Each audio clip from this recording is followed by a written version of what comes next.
Hello friends, welcome back to law in Telugu video series. ఈ వీడియోలో మనం సెక్షన్ 168 బీఎస్ఏ గురించి తెలుసుకోబోతున్నాం. సో ఈ సెక్షన్ దేని గురించి మాట్లాడుతుందంటే judges power to put questions or order production. So judge may ask any questions he consider necessary in order to discover or obtain proof of the relevant fact. So relevant ఫ్యాక్ట్స్కి సంబంధించిన ప్రూఫ్ని పొందే నిమిత్తం judge ఎవరైతే ఉంటారో వారు ఎటువంటి questions అయినా కూడా అడగొచ్చు అనమాట. సో ఆ క్వశ్చన్స్ అవసరం అని చెప్పి జడ్జి భావించినట్లయితే ఆ క్వశ్చన్స్ అనేవి ఎనీ ఫామ్ ఏ రూపంలో అయినా ఉండొచ్చు, అట్ ఎనీ టైం ఏ సమయంలోనే అడగొచ్చు. ఎవరిని అడగొచ్చు అంటే any witnesses or the parties. దేని గురించి అడగొచ్చు అంటే అబౌట్ ఎనీ ఫ్యాక్ట్. ఏ ఫ్యాక్ట్ గురించి అయినా కూడా ఆ క్వశ్చన్స్ ఏ రూపంలోనైనా ఏ సందర్భంలోనైనా కూడా జడ్జి అడగొచ్చు అనమాట. ఎందుకంటే in order to discover or obtain proof of the relevant facts, right. ఆ నిమిత్తం అడగొచ్చు అనమాట. May order the production of any document or thing. So relevant ఫ్యాక్ట్స్కి సంబంధించినటువంటి ప్రూఫ్ను పొందే నిమిత్తం ఏదైనా డాక్యుమెంట్ని కూడా ప్రొడ్యూస్ చేయమని చెప్పి ఆదేశించవచ్చు అనమాట. మరియు neither the parties nor the representative shall be entitle to make any objection to any such question or order. So ఏదైనా క్వశ్చన్ అడిగారు కదా, ఆ క్వశ్చన్స్ కానీ లేదంటే డాక్యుమెంట్ని ప్రొడ్యూస్ చేయమని ఏదైనా ఉత్తర్వులు ఇచ్చి ఆ ఉత్తర్వులు కానీ ఎటువంటి అబ్జెక్షన్ కూడా వీళ్ళు చేయడానికి లేదనమాట, పార్టీస్ కానీ వాళ్ళ రిప్రజెంటేటివ్స్ కానీ. మరియు without the leave of the court to cross examine any witness upon any answer given in reply to any such question. So ఏవైతే క్వశ్చన్స్ అడుగుతున్నారో ఈ జడ్జి ఏవైతే క్వశ్చన్స్ అడుగుతున్నారో వాటికి సంబంధించి వచ్చిన ఆన్సర్ని బేస్ చేసుకొని క్రాస్ ఎగ్జామినేషన్ చేయడానికి కూడా, ఆ సాక్షుల్ని క్రాస్ ఎగ్జామినేషన్ చేయడానికి కూడా వీలు లేదనమాట. ఒకవేళ చేయాలనుకుంటే కోర్టు నుంచి అనుమతి తీసుకోవాల్సి ఉంటుంది. కోర్టు అనుమతి ఇస్తే ఆ క్వశ్చన్స్కి ఇచ్చిన ఆన్సర్స్ సంబంధించి క్రాస్ ఎగ్జామినేషన్ చేయడానికి ఆస్కారం ఉంటుందన్నమాట, రైట్.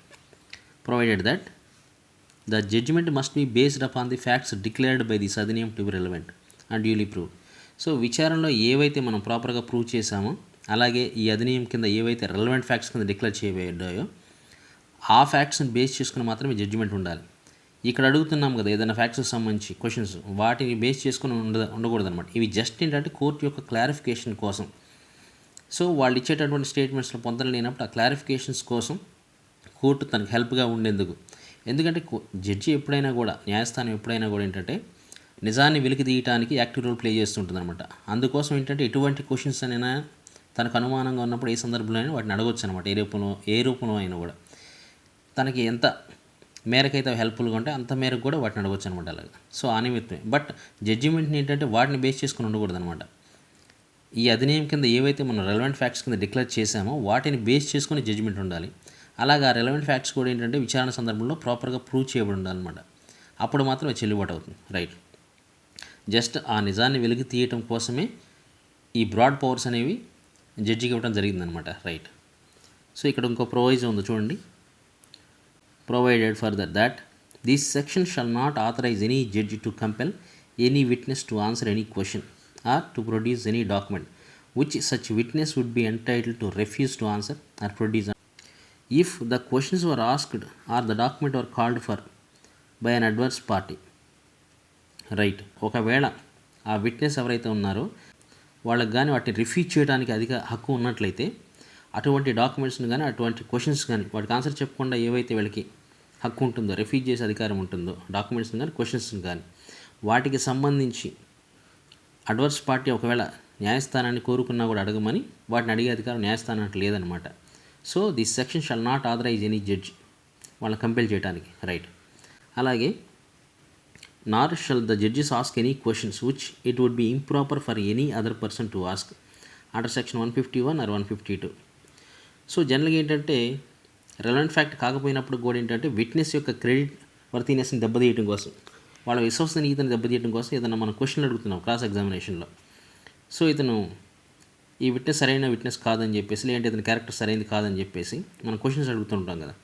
సో అలా అడిగేటప్పుడు కూడా ఏంటంటే కొన్ని క్వశ్చన్స్ ఇంప్రాపర్ క్వశ్చన్స్ అడగడానికి లేదనమాట. లేదా మ్యాలిషియస్ ఇంటెన్షన్తో కానీ అంటే ఏదైనా అంటే జెన్యున్గా అతని క్యారెక్టర్ అసోసినేషన్ చేయట్లేదు, అతని క్రెడిట్ వర్తీనెస్ని దెబ్బతీయట్లేదు అనుకున్నప్పుడు అడగటానికి ఏవైతే ఈ సెక్షన్స్ కింద వీలు లేదో అటువంటి క్వశ్చన్స్ని ఇక్కడ కూడా జడ్జి ఎవరైతే ఉన్నారో అతను అడగటానికి లేదనమాట, right. Next, Nar shall he dispense with the primary evidence of any document except in the cases herein before accepted. So అలాగే మనకి జనరల్గా కూడా ఏంటంటే ప్రైమరీ ఎవిడెన్స్ ఎప్పుడైనా ఇవ్వాల్సి ఉంటుంది అనమాట ఎవిడెన్స్ కింద. ప్రైమరీ ఎవిడెన్స్కి బదులుగా సెకండరీ ఎవిడెన్స్ ఇవ్వాలంటే మనకు కొన్ని కండిషన్స్ మీట్ అవ్వాల్సి ఉంటుంది. ఆ డాక్యుమెంట్ పోయిందనో లేదంటే ఎదుటి పార్టీ వద్దే దాని ఒరిజినల్ డాక్యుమెంట్ ఉందనో ఇలా కొన్ని ఉంటాయి కదా.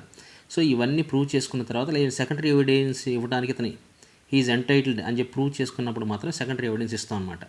సో ఆ రూల్స్ కట్టుబడే తప్ప ఏంటంటే కోర్టు వాటిని వైలేట్ చేస్తూ ప్రైమరీ ఎవిడెన్స్ ఇవ్వకుండా సెకండరీ ఎవిడెన్స్ని ప్రవేశపెట్టడానికి అనుమతించడానికి న్యాయస్థానానికి లేదా జడ్జికి అధికారం లేదని చెప్పేసి ఈ సెక్షన్ చెప్తుందన్నమాట.